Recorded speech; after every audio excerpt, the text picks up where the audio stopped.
하나님 말씀은 구약성경 사사기 3장 19절에서 22절까지입니다. 우리 같이 한 목소리로 함께 읽겠습니다. 자기는 길갈 근처 돌 뜨는 곳에서부터 돌아와서 이르되 왕이여 내가 은밀한 일을 왕에게 아뢰려 하나이다 하니 왕이 명령하여 조용히 하라 하매 모셔선 자들이 다 물러간지라 에훗이 그에게로 들어가니 왕은 서늘한 다락방에 홀로 앉아 있는 중이라. 에훗이 이르되 내가 하나님의 명령을 받들어 왕에게 아랠 일이 있나이다 하매 왕이 그의 좌석에서 일어나니 에훗이 왼손을 뻗쳐 그의 오른쪽 허벅지 위에서 칼을 빼어 왕의 몸을 찌르매 칼자루도 나를 따라 들어가서 그 끝이 등 뒤까지 나갔고 그가 칼을 그의 몸에서 빼내지 아니하였으므로 기름이 칼날에 엉겼더라. 이제 에훗이 곡물을 메고 왔던 자들을 다 보내고 난 뒤에 길갈 근처 돌 뜨는 곳에부터 돌아왔다. 에훗이라고 하는 그 이름이 가지고 있는 그리고 베냐민 지파임에도 불구하고 왼손을 사용하는 에훗, 이제 그가 같이 왔던 곡물을 들고 온 모든 사람들을 보내고 자기는 자기 혼자만 길갈 근처 돌 뜨는 곳에서부터 왔다. 길갈은 이스라엘 백성들에게 있어서 종교의 중심지입니다. 특별한 곳이고요. 그래서 거기에는 그들의 상징적인 여러 가지 종교 시설들이 있습니다. 심지어 이스라엘 백성들이 우상을 섬기며 길갈에도 우상들을 세우곤 했습니다. 근데 거기에 돌 뜨는 곳이라고 하는 이 말이 의미하는 바가 문자적으로는 돌 우상들이라고 하는 뜻이거든요. 그래서 이 돌 우상들에 대해서는 해석이 분분합니다. 길갈 근처에 돌 우상들이라고 하는 것은 뭐 어떤 경계를 표시하는 것일 것이다. 아니면 이스라엘 백성들이 길갈에 세워둔 우상들을 의미하는 것일 것이다. 하지만 명확하지는 않습니다. 근데 어쨌든 길갈 근처 돌 뜨는 곳이다 라고 하는 이 의미는 이스라엘 백성들의 지금 일반화된 만연된 그 우상 숭배로부터 돌이켰다라고 하는 의미로 이해할 수 있겠습니다.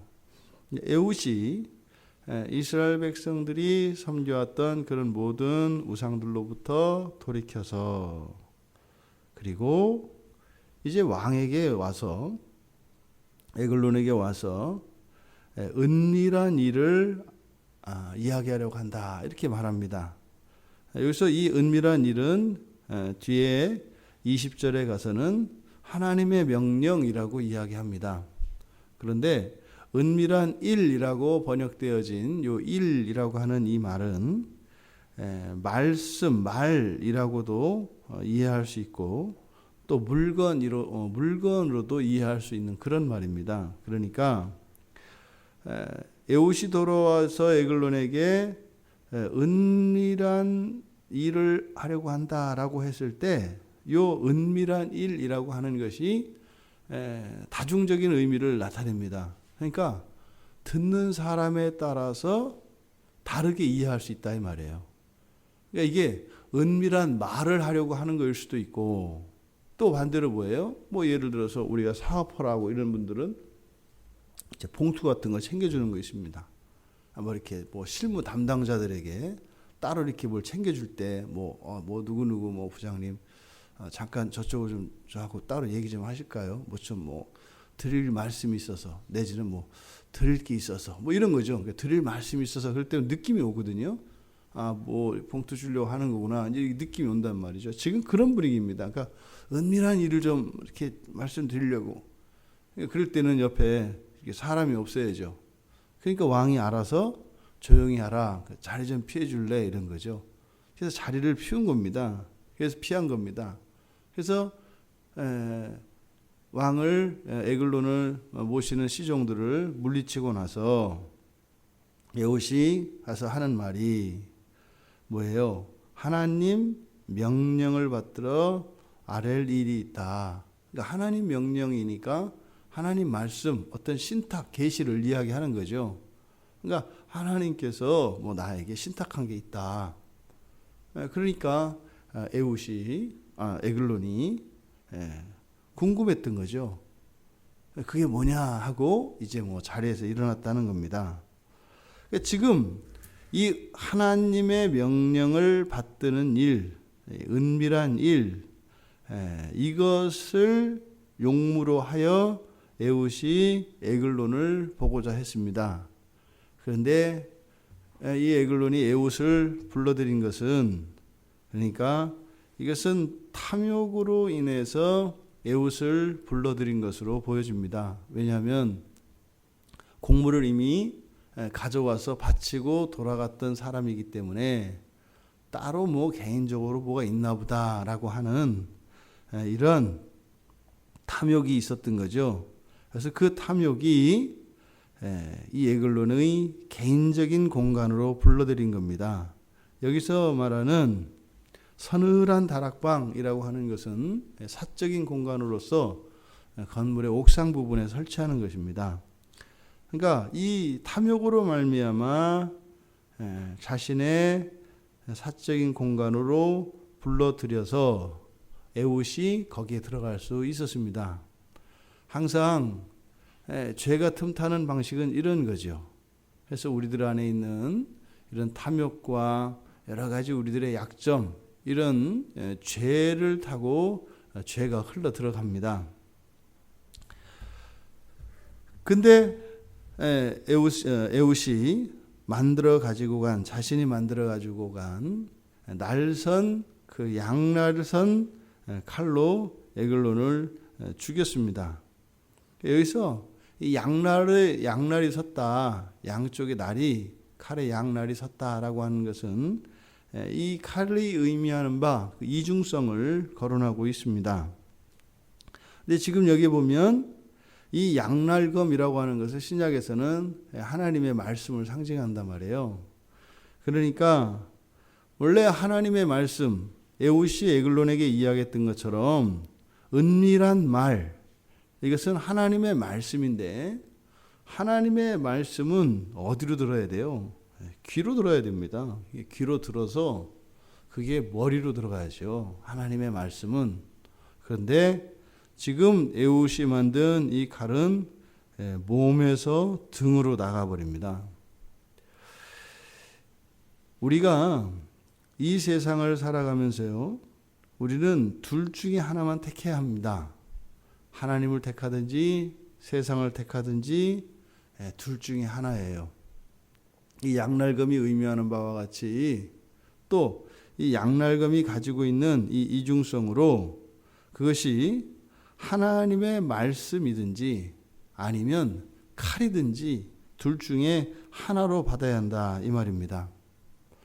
지금 이 칼이라고 하는 것은 일반적으로 힘, 폭력 또는 이런 강력한 왕권 이런 것들을 상징하고 또 전쟁을 상징하고 그렇습니다. 그러니까 이 세상은요, 이 타락한 이 세상은 하나님의 심판 아래 놓여 있죠. 그런데 이 타락한 세상에 하나님의 말씀이 주어집니다. 심판 아래 놓여 있는 이 세상에서 하나님의 진노에서 벗어날 수 있는 사람은, 그리고 하나님의 진노에서 벗어날 수 있는 피조물은 아무것도 없습니다. 어느 누구도 이 세상에 죄가 들어온 그 이후로 언제 어떤 방식으로 완전히 멸절하시는 하나님의 진노가 임할 것인지 아무도 모르고, 또 그 일이 지금 당장 일어난다 할지라도 그것에 대해서 어느 누구도 불평 불만을 가질 수 없습니다. 이것이 세상의 정체성입니다. 이것이 우리들의 실존입니다. 근데 여기에서 오해를 하죠. 하나님의 심판이 뒤로 늦춰지고 있는 그것이 마치 영원히 심판이 일어나지 않을 것처럼, 또 우리의 삶 속에서도 끊임없이 반복되어지는 이러한 자범죄들이 있음에도 불구하고 수많은 악한 생각들과 죄된 행동들이 우리의 삶 속에 끊임없이 솟아납니다. 그런데 그렇게 큰 일이 안 일어나거든요. 그러니까 하나님이 잠들어 있거나 아니면 하나님이 없는 것 같이 느낄 수밖에 없어요. 그러다 보니까 우리의 삶 가운데 임하는 하나님의 은혜와 하나님의 친절과 하나님의 이런 사랑과 자비하심이 우리들을 만족시키지 못해요. 우리의 실존에 대한 이해가 그만큼 중요한 것입니다. 그런 거 있지 않습니까? 큰 어려움에 처했다가 그 문제에서 해결되고 나면 그건 없던 거잖아요. 그죠? 없던 것이고 지금 현재의 상태에서 모든 것을 이제 생각을 하게 되죠. 그러면 죽을 것 같았던 그리고 그 길고 길었던 어둠의 밤이 지나고나 아침이 되면 그 밤사이에 있었던 그 혹독한 몸살은 다 사라졌고 이제 햇빛으로 인해서 눈부심 때문에 눈이 따가운 이것이 이제 문제가 된다 이 말이에요. 그러니까 우리들 안에는 끊임없이 하나님께 대해서 불평불만과 원망을 생산할 수 있는 무한 발전소가 있습니다. 그러니까 그 부분에 있어서는 우리가 무한한 존재인 것 같아요. 그러니까 끊임없이 우리는 하나님을 원망하고 불평할 수 있는 그런 실력이 우리들에게는 있죠. 우리가 착해서 많이 자제하죠. 많이 자제하죠. 많이 자제. 그러니까 뭐 정말로 우리가 성질껏 진짜 한번 하나님께 불평을 다 하자 그러면 얼마든지 할 수 있었잖아요. 그죠? 그래도 은혜를 주셔서 우리가 많이 참고 요만한 거죠. 근데 지금 하나님의 말씀은 사실은 들릴 수도 없고 우리들에게 올 수도 없는 거예요. 지금 이 에글론과 같이 하나님의 진노의 칼이 우리의 몸에 박혀서 그렇게 죽어가는 거죠. 그리고요, 칼을 뽑지도 않습니다. 하나님의 진노가 식는 것이 아니기 때문에 그러죠. 근데 본문에서는요, 그 칼자루도 나를 따라 들어갔다. 그러니까 하나님의 말씀을 전하기 위해서 예웃이 왔으니까 예웃에게는 하나님의 말씀이 전해져서 그 하나님의 말씀으로 예웃이 뭐 돌이키든지 깨닫든지 감사하든지 해야 되는 거죠. 원래는. 근데 실제적으로는 하나님의 말씀이 들어간 것이 아니라 칼이 그의 몸이 박혀서 그를 죽여버렸단 말이에요. 근데 지금 칼자루까지 들어가 버려서 그 칼끝이 등 뒤까지 나갔다라고 이야기하면서 기름이 칼날에 엉겼다 이렇게 얘기를 합니다. 사실 이게 뭘까? 기름이 나왔다는 게 뭘까? 그래서 뭐 이런저런 해석들이 분분합니다만 중요한 것은 기름이죠. 지금 에웃에 의해서 에글론을 죽이는 이스라엘 백성들을 18년 동안 통치하고 이스라엘 백성들을 괴롭게 하였던 그 에글론을 사사 에웃을 통해서 제거하시는 이 과정을 마치 하나님께 제물로 드리는 것처럼 묘사하고 있다 이 말입니다. 기름은 뭐예요? 제물을 잡고 하나님께 돌리는 것이죠. 그러니까 통통하게 살진 작은 이 송아지인 에글론을 하나님이 세운 사사, 구원자인 이 사사를 통해서 하나님께 제물로 드리고 있는 거예요. 그래서 이 기름은 바로 이 에글론의 죽음이 하나님께 제물로 드려지는 어떤 제물이겠어요? 이스라엘 백성들이 자신들의 잘못을 뉘우치고 회개하며 하나님께 드리는 제물로 삼으셨다는 거죠. 이 에글론을 말입니다. 에글론은 이스라엘의 타락과 부패로 인해서 하나님께서 강성하게 해주셨던 사람입니다. 그런데 때가 되니까 이스라엘 백성을 위하여 제물로 삼죠. 그리스도인들이 이 세상을 살아갈 때 세상으로부터 이런저런 고통과 어려움을 겪게 됩니다. 근데 세상의 힘이 왜 그렇게 강해진다고요? 우리들의 행악과 범죄 때문이라고 말씀을 드렸습니다. 우리가 하나님 말씀 안에 서고 하나님의 말씀의 빛을 따라가면 세상은 무력화됩니다. 힘을 잃어갑니다. 근데 그리스도인들이 하나님의 말씀을 등지면 세상은 힘이 강해집니다. 그러니까 세상은 누구에게 달려 있어요? 그리스도인들에게 달려 있어요. 그리스도인들이 하기에 따라서 힘을 잃기도 하고 힘이 더욱 강해지기도 한다 이 말입니다. 그러니까요. 우리 안에 있는 이런 죄들은 보통 우리들의 약점으로 남아있죠. 흔히 말하는 상처 이런 거죠. 그런 것들을 이용해서 하나님 말씀에 순종하지 않도록 하고 하나님의 말씀에서 벗어나도록 합니다. 거기에서 이렇게 사단 마귀는 그들의 이렇게 자원을 얻는 거죠. 그러니까 그리스도인은 세상과 하나님 사이에서 양자택일해야 된다고요.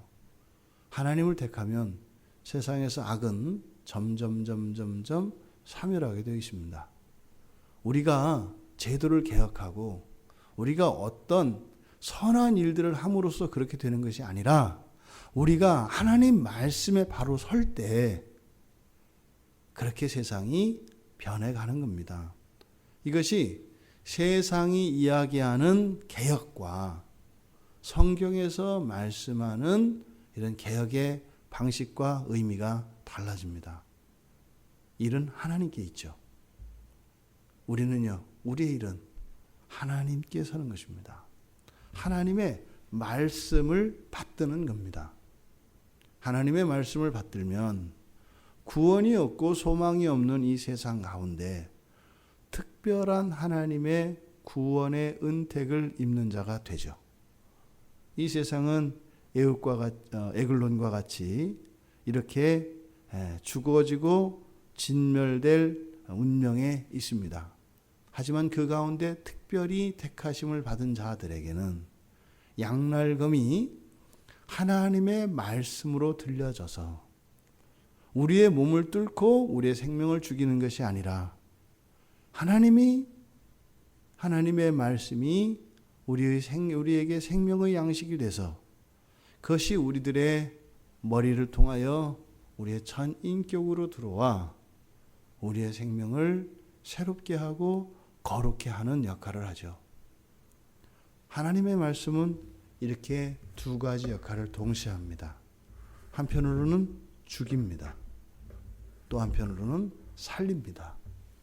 하나님의 백성은 하나님의 말씀으로 살아납니다. 하지만 하나님에게서 떠난 자들은 그 말씀으로 죽어가게 됩니다. 하나님이 주시는 말씀이 정말 나를 살리는 말씀이냐? 아니면 나를 죽이는 칼날이냐? 그것에 대한 선택은 우리에게 있습니다. 하나님 편에 설 것인가? 세상 편에 설 것인가? 그것에 대하여 성경은 오늘도 우리들에게 선택하라고 요구합니다. 오늘 하루 우리의 삶은 이렇게 부정적인 의미로 하나님께 드려지는 제물이 되어 죽을 수도 있고 또 이 하루를 통해서 우리 영혼이 소성케 되어지고 더욱 거룩하게 되어지며 그 하나님의 말씀으로 살아나는 일이 또한 일어날 것입니다. 오늘 하루의 삶이 온전한 그 영원한 생명이 우리 안에 더욱 충만케 되어지는 우리의 삶 속에 그렇게 하나님의 뜻이 임하는 복되고 거룩한 날이 되기를 주님의 이름으로 축원합니다. 살아계신 하나님, 날마다 저희들이 하나님의 말씀으로 저희들의 죄된 본성이 죽어지며 새 생명으로 새롭게 되어지기를 원합니다. 하나님의 말씀으로 깨끗하게 씻겨지는 이 한날 되게 하여 주시고, 하나님께서 저희들에게 주신 그 새 생명으로 이 세상을 거룩하게 하는 복된 하루가 될 수 있도록 은혜를 내려 주시옵소서.